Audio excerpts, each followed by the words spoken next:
belenggunya. Nanti akan dijelaskan itu ya. Kemudian Allah SWT memberikan ganti kepada orang yang memberi sedekah, dan pahala sedekah tidaklah terputus dari pemberinya setelah kematian, serta poin yang terakhir, sedekah itu menghapus dosa-dosa atau kesalahan. Nah ini 9 poin nanti akan kita bedah satu demi satu tentang masalah manfaat yang Bapak Ibu dapatkan kalau sedekah. Dan perlu Bapak Ibu garis bawahi, kita dalam Islam sangat dianjurkan kalau ingin mengerjakan sebuah perintah ibadah. Saya sudah tekankan di pengajian kita yang perdana ya, di bulan lalu. Walaupun kita belum bedah buku pada saat itu, masih tematik. Maka saya titik beratkan, kalau Bapak Ibu ingin mengerjakan ibadah dan rajin mengerjakannya, contoh sholat malam, contoh sholat duha, contoh bersedekah, contoh bakti sama orang tua, jenguk orang sakit, bantu orang susah, dan seterusnya, maka Bapak Ibu mencari tahu janji Allah di ibadah itu. Kalau bahasa ceramah biasanya fadilahnya. Karena Bapak Ibu pastikan tidak ada satupun perintah agama untuk mengerjakan satu perbuatan kecuali pasti ada janji yang akan Bapak Ibu dapatkan. Sholat duha dapat apa, sholat malam dapat apa, sedekah dapat apa, haji dan umroh dapat apa, semua punya keutamaan. Dan pasti Allah kasih. Karena salah satu sifat Allah, innallaha la yukhliful mi'ad. Allah tidak akan pungkiri janjinya. Jadi 9 poin nanti yang akan dibahas itu adalah hal-hal yang Bapak Ibu akan dapatkan dengan mengerjakan sedekah. Dan saya pribadi Bapak Ibu sekalian menyarankan ini ya, coba praktek dengan penuh keyakinan sedekah ini, seriusi. Dan jadikan dia betul-betul sebagai sebuah pendekatan diri kepada Allah Subhanahu wa Ta'ala. Dan tidak main-main memang, betul-betul sedekah ini bisa menambah rezeki. Sedekah bisa menyembuhkan penyakit, sedekah bisa memecahkan perkara-perkara yang sedang membebani kita, yang kita merasa itu adalah sebuah beban hidup. Bapak Ibu kalau hadapin masalah tidak selesai, selain berdoa, cari orang miskin, sedekah. Bahkan nanti akan kita pelajari Bapak Ibu sekalian, sedekah itu bisa meredam murkahnya Allah. Jadi kalau kita buat dosa, kemudian dosa itu pasti akan ada konsekuensi hukuman. Selain kita tobat kepada Allah, sedekah menghilangkan hukuman yang bisa datang karena efek daripada perbuatan pelanggaran kita itu. Kemudian juga di situ ada petunjuk Nabi SAW tentang sedekah dan beberapa contoh daripada sedekahnya Nabi SAW, sedekahnya Abu Bakar, sedekahnya Uthman, sedekahnya Abdullah bin Umar, sedekahnya Aisyah Ummul Mu'minin, sedekahnya Ummul Mu'minin Zainab binti Jahash, sedekahnya Abu Dahdah, sedekahnya Abu Talha atau infaknya. Jadi ini contoh-contoh dari sahabat pada saat mereka bersedekah sehingga kita bisa mencontohi mereka. Dan yang terakhir dibahas dalam keajaiban sedekah adalah berobat dengan sedekah.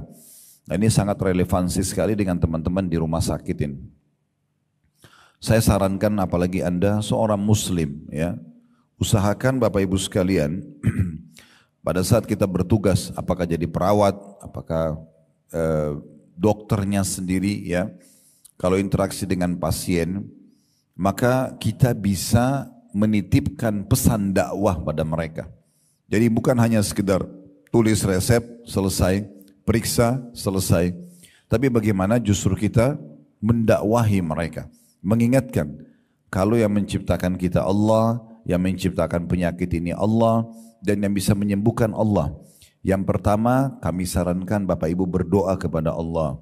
Ya, sambil introspeksi diri, muhasabah, beristighfar kepada Allah. Coba dekatkan diri kepada Allah. Kalau ada rezeki, makanan, uang, pakaian, disedekahkan. Niat untuk hilangnya penyakit tersebut, lalu sempurnakan dengan resep ini. Jadi kita dahulukan memperbaiki hubungan dia dengan Allah Subhanahu wa Ta'ala. Itu penting. Subhanallah, saya jarang melihat ini terjadi pada orang-orang muslim.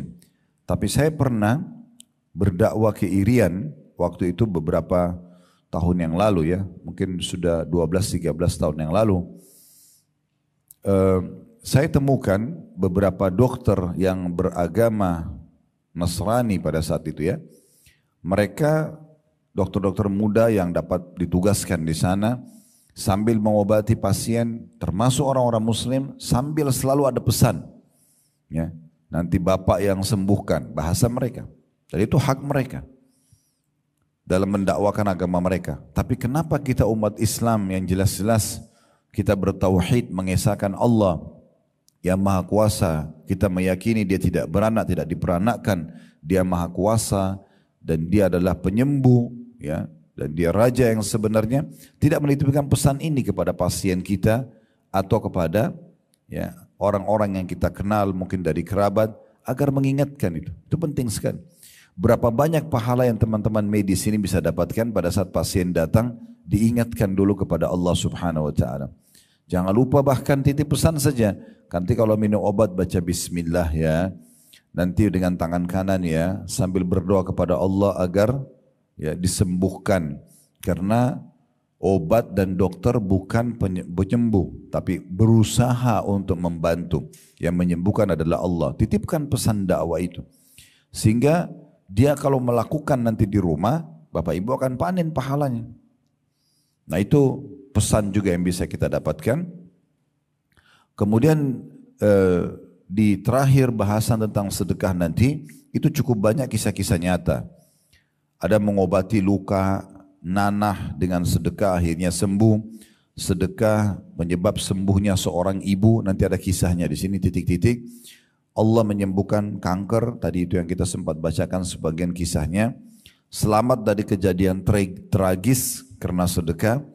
Para dokter berkata harapan sudah tidak ada, tanda kutip. Sedangkan sedekah berkata harapan kesembuhan masih ada. Batu ginjal dan sedekah, sebuah rumah yang tidak pernah dimasuki dokter. Karena setiap hari mereka, penghuni rumah itu baik ayah, ibu, anak, mereka selalu menyisipkan dari uang yang mereka miliki di satu kotak dengan niat sedekah. Di akhir bulan mereka sedekahkan dan dengan itu mereka tidak pernah sakit. Kemudian sedekah dan istighfar adalah obat kemandulan. Nah ini nanti ada kisah nyata yang akan disampaikan.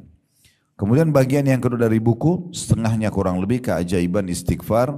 Dijelaskan tentang pengertian istighfar, waktu-waktu yang tepat untuk istighfar, contoh istighfarnya para malaikat, istighfarnya para nabi, istighfarnya Nabi Muhammad SAW. Lalu kemudian nanti akan masuk ke poin paling penting masalah manifestasi dan buah istighfar. Apa yang kita dapatkan dari istighfar itu sendiri. Dan terakhir ditutup kabar gembira bagi para wanita. Lalu kisah-kisah istighfar. Hasan Basri dengan jemaahnya yang dia sarankan istighfar. Sedekah, istighfar dan keberkahan rezeki, emosi dan amarah istri bisa redah atau pasangan hidup dengan istighfar, dan seterusnya tukang roti dan istighfar, istighfar dan gempa. Itu kurang lebih gambaran umum dari daftar isi buku kita. Baik Bapak Ibu sekalian, mohon maaf saya sedikit panjang menjelaskan ini karena memang harusnya seperti itu kalau baca buku. Dan memang bedah buku seperti ini metodenya.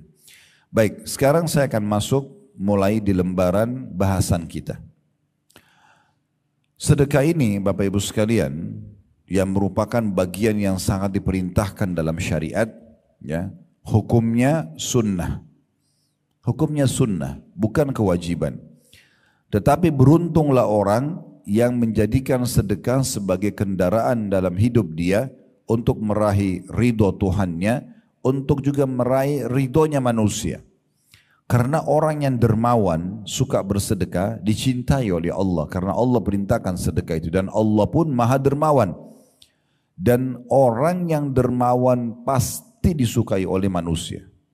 Bapak Ibu kalau berteman dengan orang yang royal, suka traktir, suka memberi, setiap ketemu ada saja hadiah yang dikasih kepada kita, pasti orang semua suka dengan orang seperti ini. Sebaliknya, lawan daripada dermawan, ya, artinya orang yang suka sedekah adalah orang yang bakhil, pelit. Semua orang yang pelit dibenci sama Allah. Bahkan Bapak Ibu perlu tahu ya, lawan dermawan atau pelit itu bagian dari dosa besar. Dosa besar, bukan dosa saja. Tapi dosa besar kalau orang pelit, dan akan membuat manusia menghindar dari dia. Semua orang tidak suka dengan orang yang pelit. Kalau ada orang mungkin paras wajahnya biasa saja, postur tubuhnya biasa saja, tapi dia sangat dermawan, suka berbagi kepada kita. Bahkan mungkin roti pun yang dia beli satu tetap dibagi dua antara dia sama temannya misalnya. Pastikan orang ini walaupun mungkin kurang secara fisik akan disukai oleh manusia. Dan dia disukai oleh Tuhannya dan akan dapat pahala dengan sedekahnya. Tapi kalau orang cantik, gagah, bahkan punya jabatan yang tinggi pun, tapi kalau dia pelit, bakhil, maka akan dibenci oleh Allah. Karena dosa besar dan dibenci juga oleh manusia. Ya, ini perlu digarisbawahi. Teman-teman kalau ikuti kajian kami, setiap Rabu malam di blog kami itu ada kajian dosa-dosa besar. Salah satu yang disebutkan oleh penulis-penulis buku dosa besar, kami sudah pernah bedah sampai tuntas kurang lebih 120-an kalau tidak salah dosa besar. Imam Az-Zahabi rahimahullah boleh masukkan salah satu babnya bakhil atau pelit dosa besar. Juga Syekh Muhammad Munajjid dalam buku Al-Kabair beliau juga menyebutkan masalah itu. Syekh Muhammad bin Abdul Wahhab yang sedang kami lanjutkan bedahnya sekarang, buku ketiga yang berlanjut sudah 176 kalau tidak salah dosa besar, juga menyebutkan pelit bagian daripada dosa besar. Karena pernah ada seseorang tokoh masyarakat di masa Nabi SAW itu diangkat menjadi kepala suku. Orangnya tampan, bersih, badannya kekar, berwibawa. Kalau dia pakai baju tuh kelihatan rapi dan punya kedudukan, diangkat oleh masyarakatnya atau sukunya menjadi kepala suku.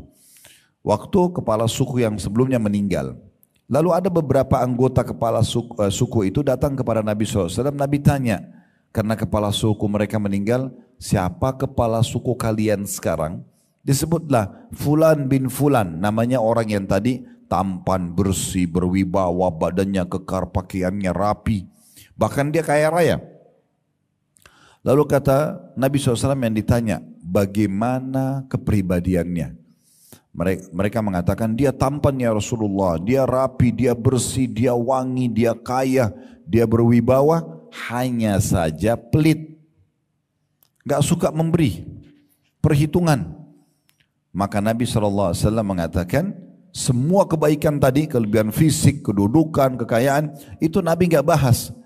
Itu semua hilang hanya karena perkataan anggota sukunya, tapi sayangnya dia pelit. Kata Nabi SAW, penyakit jiwa apa yang lebih berat daripada pelit itu sendiri? Bapak Ibu sudah tahu belum? Pernah di zaman Nabi Muhammad SAW ada seorang bapak ikut sholat bersama Nabi SAW. Namun subhanallah penampilannya, bajunya lusuh, rambutnya kusut, penampilannya kelihatan tidak terawas dan tidak terurus, seperti orang yang susah. Dan ini biasanya terjadi pada orang yang tidak punya harta. Dia tidak ada uang untuk beli baju, tidak ada uang untuk merawat rambutnya, tidak ada uang untuk menyehatkan tubuhnya, misal. Maka Nabi SAW selepas sholat datang kepada orang tersebut. Pertanyaan pertama Nabi begini, kau punya harta enggak? Orang itu mengatakan, ada ya Rasulullah. Nabi tanya, apa harta kamu? Dia bilang, saya punya kuda, saya punya unta, saya punya domba. Di masa itu, ini berarti orang kaya. Apa kata Nabi SAW? Kalau begitu, mana kamu dari bekas nikmat Allah pada dirimu? Allah enggak suruh kau pakai baju begini, enggak suruh rambutmu berantakan begini. Allah mau kau perlihatkan nikmat Allah pada dirimu. Pakai baju yang layak, sisir rambut yang rapi, ya, tubuh yang segar, penampilan yang bagus. Jangan biarkan citra nama baik kita rusak. Orang lain menilai karena kita tidak bisa merawat diri kita. Kenapa teman-teman sekalian Allah berikan kita rasa gerah, dan di saat kita lagi gerah gak nyaman? Kenapa Allah berikan kita perasaan kalau mandi segar? Bahkan ide kita jadi lebih brilian, kita jadi lebih percaya diri ketemu sama orang, agar kita selalu mandi, jaga kebersihan itu. Kenapa kita pada saat pakai baju rapi kita percaya diri? Kenapa kita kalau pakai baju yang robek atau kusut kita merasa kurang percaya diri? Kenapa kita pada saat wangi mulut, habis sikat gigi, percaya diri bicara sama orang? Kenapa pada saat kita habis makan atau kurang wangi mulutnya kita tidak percaya diri? Kenapa jenazah dimandikan? Padahal sebentar lagi sudah dibungkus kain kafan akan dimakan oleh tanah. Semua orang tahu. Benda apapun kita masukin ke dalam tanah, ditutup sama tanah, itu akan habis nanti. Ada belatung tanah, ada ulat tanah, habis. Dan Nabi SAW sudah bilang, semua jasad kalian akan dimakan oleh tanah, kecuali tulang ekor kalian yang darinya Allah akan bangkitkan kalian. Tapi kenapa harus dimandikan? Kenapa pakai kain kafan baru? Toh dia sebentar lagi akan hancur badannya. Kenapa kita enggak geletakin aja begitu? Karena Allah mau kita selalu dalam kondisi bersih, rapi, menunjukkan nikmat Allah Subhanahu wa taala. Dan sedekah yang paling afdal adalah sedekah pada diri sendiri. Diri sendiri, kita mulai dari diri kita. Ya. Kata Nabi SAW kepada seorang sahabat yang pernah mengatakan, ya Rasulullah, saya punya harta, dirham. Kalau kita sekarang uang, duit saya ada. Siapa orang yang paling pantas saya sedekahkan? Kata Nabi SAW, dirimu dulu. Diri kita sendiri. Beli pakaian yang pantas, ya. Beli mungkin sabun dan sampo yang bagus, beli sepatu yang bagus, yang penting tidak mubazir, tidak berlebihan, tapi jangan juga hinakan diri kita. Kita berada di tengah-tengah, sesuai dengan kebutuhan bukan keinginan. Ya. Jadi betul-betul kita harus tahu masalah ini, supaya jangan sampai kita keliru. Ya. Nabi SAW sangat senang kalau ada orang yang berpenampilan, dan beliau sendiri mencontohkan itu, beliau sendiri suka dengan bersih dan rapi. Ya. Dan beliau juga seringkali tampil di hadapan para sahabat dengan rapi dan bersih.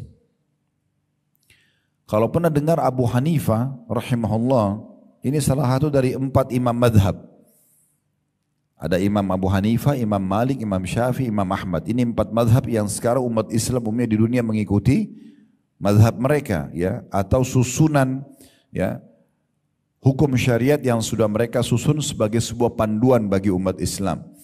Abu Hanifah ini terkenal sekali kalau dia lagi jalan satu tempat wangi, dia bersih, ya, kalau dia tampil pengajian dia selalu coba tampil prima, ya, sebagai contoh bagi orang. Sampai kalau beliau lewat itu orang-orang tahu, oh, Abu Hanifah baru lewat sini karena wanginya tercium. Abu Hanifah ini pernah habis sholat, dia temui ada satu orang di masjidnya yang sama tadi mirip dengan kejadian Nabi. Orangnya agak kusut penampilannya, kurang rapi. Lalu kata kata Abu Hanifah, coba kamu pergi ke sejadah saya di mihrab. Kebetulan Abu Hanifah imam masjid di situ. Beliau mengatakan pada orang itu, coba kamu ke mihrab, angkat sejadah saya, di bawahnya ada sebuah kantong, bawa ke sini. Maka orang itu datang ke sana, diambil kantong tersebut lalu dia bawa. Rupanya isinya uang cukup banyak. Maka kata Abu Hanifah, ambillah, perbaikin hidupmu. Sebagai sedekah dari Abu Hanifah. Orang itu mengatakan, wahai imam, kalau imam gitu kita sekarang kiai, ustadz, ya. Wahai imam, saya orang kaya. Abu Hanifah heran, kau orang kaya, tapi kenapa penampilanmu seperti ini? Lalu kata Abu Hanifah menyebutkan hadis Nabi SAW, Inna Allah yuhibbu an yara athara ni'amih ala abdi. Allah suka melihat bekas nikmat pada hambanya. Jadi itu dulu yang perlu diperhatikan, sedekah penting untuk diri sendiri. Yang penting jangan berlebihan dan ingat sumbernya halal. Kemudian yang kedua, mulai dengan orang-orang yang terdekat kepada kita. Karena sahabat tadi bilang, waktu dia bilang, ya Rasulullah saya punya harta, saya punya dirham, siapa yang paling layak saya sedekah?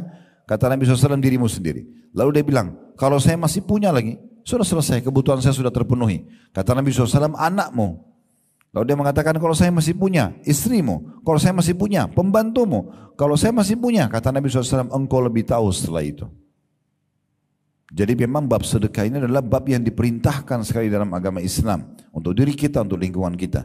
Dan sebagaimana saya bahasakan tadi teman-teman, kita kalau terbiasa sedekah, pahalanya besar melimpah. Nah, sebagaimana tadi garis besar sudah saya bacakan daftar isi, apa yang kita dapatkan kalau sedekah. Ya. Yang paling sederhana, semua yang Bapak Ibu keluarkan akan bernilai ibadah di sisi Allah Subhanahu Wa Taala karena sedekah perintah. Dan yang kedua, pasti Allah ganti. Pasti Allah ganti. Salah satu dari 9 poin itu ada, pasti Allah mengganti sedekah kita. Kalau Bapak Ibu ingin memperhatikan dalilnya ada disebutkan dalam surah Saba. Surah nomor 34 ayat 39. Potongan ayat wa ma anfaqtum min syai'in fahuwa yukhlifu. Yang kalian keluarkan di jalan Allah pasti akan diganti. Ini masalah sedekah. Nah, mulai sekarang teman-teman coba jadikan sedekah sebagai sebuah program hidup. Sehingga kita meraih pahalanya, kita meraih balasannya, Allah akan gantikan. Dan mulai dari diri kita, kemudian orang-orang di sekitar kita. Ingat, orang yang dermawan dicintai Allah, sebaliknya lawan dermawan orang yang pelit dibenci oleh Allah, bahkan bagian daripada dosa besar. Baik, kita akan mulai teman-teman di halaman 5, ya, itu ada pengertian sedekah. Apa sebenarnya sedekah itu? Sedekah menurut bahasa atau etimologi kata penulis adalah sebuah kata benda yang dipakai untuk suatu hal yang disedekahkan atau dikeluarkan. Kata tersebut diambil dari unsur huruf shad, dal dan qaf, sadaqah, ya. Dan dari unsur as-sidq atau jujur. Diambilnya kata sedekah karena sedekah itu menunjukkan pada kebenaran atau kejujuran penghambaan kepada Allah. Jadi orang yang sedekah itu mau memberi di jalan Allah itu karena dia jujur dalam memberikan pemberiannya kepada Allah. Selama itu dia jujur, dia mau raih pahalanya, maka itu namanya sedekah. Kalau dia keluarkan riya, tidak dianggap seperti sebuah sedekah. Al-Jurjani, ini salah satu ulama berkata, sedekah adalah sebuah pemberian yang diharapkan ganjarannya dari Allah subhanahu wa ta'ala. Artinya kalau orang sedekah hanya untuk dipuji oleh manusia atau tidak berharap dibalas oleh Allah, berarti bukan sedekah. Jadi yang sedang kita bahas pengerucutan makna atau definisi dulu supaya jelas. Jadi semua yang Bapak Ibu keluarkan di jalan Allah atau karena Allah, dan salah satu indikasinya karena dia ingin mengejar pahala dari Allah dan tidak berharap unsur timbal balik. Kita beri makanan, kita beri pakaian, kita beri uang, tidak berharap pujian, tidak berharap balasan dari orang tersebut. Kalau orang itu kita beri makan, dia balas makanan, kita beli pakaian, dia balas pakaian, itu pemberian boleh kita terima, tapi bukan itu target kita. Kalau karena Allah kita tidak akan berharap balasan kecuali dari Allah. Itu makna definisi sedekah di mata para ulama. Kemudian dikatakan sedang Ar-Raghib. Ar-Raghib ini Al-Asfahani, nama seorang ulama juga berkata, sedekah adalah harta yang dikeluarkan oleh manusia dengan maksud ibadah. Jadi kapan dia keluarkan harta bukan niat ibadah, berarti bukan sedekah. Seperti zakat, akan tetapi sedekah itu pada dasarnya disyariatkan untuk suatu perkara yang disunnahkan, sedangkan zakat untuk suatu hal yang diwajibkan. Jadi kalau zakat kan bagi yang mampu, kalau sedekah itu wajib bagi yang mampu. Kalau sedekah ini itu ya dikeluarkan oleh siapa saja. Kalau zakat itu ada jenis-jenis perincian. Uang, emas, perak dikeluarkan dari jenis yang sama. Kalau Bapak Ibu punya peternakan, kambing, sapi, ya, unta, dikeluarkan dari jenis hewan itu zakatnya. Kalau kita panen hasil perkebunan, dikeluarkan juga dari hasil kebun itu untuk zakatnya. Itu pun ada syarat dua. Syarat mutlak yang pertama haul, masa 1 tahun dari uang yang kita simpan, yang kita investasikan, dari hasil panen, ya, dari hasil pertambangan, bisnis dan seterusnya. Ada 1 tahun, ada juga kalau perkebunan setiap panen, tapi setiap daripada itu 1 tahun. Kemudian ada yang kedua nisab, kadar minimal dia. Kalau harta kita 85 gram emas setiap bulan sama sampai bulan ke-12, baru kita keluarkan di bulan ke-12 2,5%-nya. Tapi kalau dalam 12 bulan ini Bapak Ibu sekalian, bulan pertama Januari misalnya, kadar uang kita yang kita simpan dan kita investasi nilainya 85 gram emas. Jadi kalau kita hitung sekarang 1 juta 1 gram berarti 85 juta uang tabungan ibu dan bapak dan disimpan atau diinvestasikan. Bulan Januari sama 85 gram emas, bulan Februari sama, Maret sama, terus sampai 12 bulan ke depan, maka nanti di ujungnya bulan ke-12 Bapak Ibu keluarkan 2,5% zakat, ini wajib. Tapi Allah ringankan zakat itu. Karena dia kewajiban. Kalau bulan pertama, bulan kedua, bulan ketiga, bulan keempat, bulan kelima, bulan keenam, bulan ketujuh misalnya semuanya sama nih. 85 gram emas setiap bulan. Bulan ke-8 Bapak Ibu kebetulan ada kebutuhan. Biaya rumah sakit, biaya apalah sekolah anak. Tiba-tiba di bulan ke-8 turun. Di bawah 85 gram emas. Tadinya uang kita 85 juta ke atas, sekarang sisa 70 juta misalnya. Karena dipakai 15 jutanya untuk kebutuhan. Di bulan ke-8. Nah di saat itu haulnya Bapak Ibu yang 7 bulan ke belakang batal. Ya, terbatalkan. Kapan mulai lagi dihitung haul untuk zakat? Kalau bulan depan, bulan ke-9 ternyata dia sampai lagi 85 gram emas, mulai dihitung bulan pertama dari haul itu. Begitu kalau zakat hitungannya ya. Tapi kalau sedekah tidak ada haul, tidak ada masa 1 tahun, tidak ada nisab kadar minimal, tidak ada persentase 2,5%. Bapak Ibu dianjurkan bersedekah bukan setiap hari, setiap saat, setiap ada kesempatan. Lewat sebuah masjid ada kotak amal untuk menerima infak dan sedekahnya jemaah yang lewat karena mau renovasi masjid atau ada kegiatan. Bapak Ibu taruh uang, maka itu sudah dianggap sedekah ya. Dan dalam 1 hari bisa berulang kali kita bersedekah. Contoh misalnya Bapak Ibu ingin mengejar hadis Nabi SAW, siapa yang membangun rumah Allah di muka bumi, maka Allah akan bangunkan baginya istana di surga. Maksudnya siapa yang membangun masjid. Ada masjid dekat rumah lagi renovasi, kita lewat pagi hari mau ke rumah sakit ini misalnya sedekah 10.000 rupiah misalnya. Berarti kita sudah dapat istana di surga. Pulang sore kotak amal masih ada karena masjid masih belum selesai, dananya belum tercukupi, sedekah lagi, dapat lagi istana di surga. Berulang-ulang kita bisa dapatkan dengan adanya peluang sedekah tersebut ya. Dan Allah Subhanahu wa taala itu maha kaya. Allah kalau membalas Bapak Ibu sekalian, bukan kita keluarkan 10.000 Allah kasih 10.000, tidak. Allah akan kasih banyak hal. Bisa Allah kembalikan harta, Allah kasih berlipat-lipat ganda, atau Allah berikan misalkan dengan 10.000 sedekah, kesehatan 1 tahun atau 2 tahun tidak sakit, atau Allah berikan keberkahan, anak jadi bakti, atau tadinya mandul bisa melahirkan, bisa hamil dan seterusnya. Banyak hal yang Allah kasih dari sedekah tersebut. An-Nawawi, ini nama ulama juga, berkata, disebut sebagai sedekah adalah karena ia merupakan sebuah bukti atas kepercayaan pelakunya. Ya, maksudnya percaya kalau ini adalah perintah Allah dan percaya akan ada balasannya. Kebenaran atau dalam kurung sidq, keimanannya baik lahir maupun batin, maka sedekah itu adalah keyakinan dan kebenaran imannya. Ini tentang definisi sedekah. Sekarang kita dengarkan Bapak Ibu sekalian di halaman selanjutnya yang ke-6, ini penting sekali tentang di antara pendapat para salaf tentang sedekah. Bagaimana orang-orang soleh sebelum kita, salaf maksudnya orang terdahulu sebelum kita, dari kalangan sahabat, dari tabi'in, tabi'in, orang-orang sebelum kita, bagaimana mereka memandang sedekah. Tolong sedikit fokus supaya kita lebih ambil manfaat. Bagaimana mereka memandang sedekah itu, sehingga mereka bisa konsisten selalu bersedekah. Ada persepsi kita nanti yang kita coba perbaikin di Indonesia yang keliru, ya. Maksudnya bukan Indonesia, umumnya umat Islam lah. Kita akan mulai statement pertama diangkat oleh penulis, perkataan Umar radhiyallahu anhu. Beliau mengatakan sesungguhnya amal-amal, maksudnya amal soleh itu saling berbangga-bangga diri. Sholat, haji, ya, bakti sama orang tua, semua saling berbangga diri.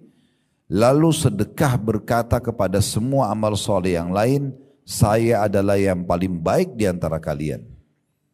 Berarti menandakan dari statement Umar radhiyallahu anhu ini, sedekah itu kedudukannya bila dibandingkan dengan amal-amal soleh yang lain ini sangat tinggi. Karena dia menunjukkan bukti keimanan seseorang hamba kalau Tuhannya memerintahkan dan akan memberikan balasan. Kemudian statement yang kedua, Abdul Aziz bin Umair rahimahullah berkata, solat itu akan menyampaikan dirimu setengah perjalanan. Puasa menyampaikan dirimu kepada pintu sang raja. Solat setengah perjalanan, puasa akan membawa kamu ke pintu istana sang raja, maksudnya Allah Subhanahu wa taala. Sedangkan sedekah akan menyampaikan dirimu ke hadapan raja tersebut. Jadi luar biasa. Kalau dalam statement ini berarti menandakan sedekah itu seperti puncak daripada ibadah itu semuanya. Jadi kalau mau tahu orang itu betul-betul tulus dalam sholatnya, tulus dalam puasanya, dia sedekah nggak sih? Karena sedekah itu pembuktian terhadap keimanan. Ibnu Abi Al-Ja'ad, ini nama seorang seorang salaf, orang soleh berkata, sesungguhnya sedekah itu benar-benar menghilangkan 70 pintu keburukan. Jadi satu kali sedekah itu sudah cukup Allah hilangkan dari kita 70 pintu keburukan yang bisa menimpa kita. Kemudian Yahya bin Mu'adz rahimahullah berkata, tidaklah saya mengetahui suatu biji yang bisa mengimbangi gunung di dunia ini kecuali sedekah. Maksudnya sedikit dikeluarin, sedekah sepotong roti, sedekah sesendok nasi misalnya, 1.000 rupiah, itu udah cukup nilainya bergunung-gunung nanti pada hari kiamat. Asy-Sya'bi, ini sama juga salah satu ulama berkata, barang siapa, nah ini metodenya ya, bagaimana, tadi itu kan semua tentang kedudukan sedekah. Mulai dari perkataan Asy-Sya'bi, setelahnya ada Al-Laits, ada Al-Fudail bin Iyad. Ini cara kita memandang sedekah. Yang tadi saya bilang teman-teman, harus kita ubah persepsi kita. Kalau kita selalu punya persepsi, orang minta nih, lagi di jalan, Anda naik mobil atau naik motor, ada orang ulurin tangan. Lalu kita punya persepsi, oh dia butuh dengan saya. Makanya kita dengan cueknya menolak dia. Karena kita anggap dia butuh. Atau kita memberikan uang tanpa melihat wajahnya pun. Mungkin ada orang naik mobil, begitu orang minta bantuan, kaca mobil turunkan sedikit, dia mungkin cuma jepit uang 500 rupiah atau 1.000 rupiah dikeluarkan. Ya, seakan-akan menghinakan si penerima itu. Ingat, ini persepsi salah. Lalu bagaimana persepsi yang benar tentang sedekah? Balik, yang butuh dengan sedekah tersebut adalah saya, bukan orang miskin itu. Jadi kalau ada orang miskin yang minta, kita harus tanamkan dalam diri kita, saya yang sedang butuh. Karena kalau dia tidak datang orang ini, saya mau sedekah kemana? Dia menerima uang yang kita kasih 1 juta rupiah, 500 ribu, 100 ribu, 10 ribu, 5 ribu misalnya, 1.000 rupiah pun kita kasih ke dia. Nilai itu dipakai sama dia, beli air mineral, beli roti, beli kebutuhan dia, bayar utangnya misalnya. Dia pakai, habislah. Tapi kita dalam teori agama kita, agama Islam, nilai ini sedang dibawa ke timbangan amal kita nanti. Bahkan bukan cuma seperti itu, dilipat gandakan. Nah perhatikan statement yang menarik dari Asy-Sya'bi rahimahullah.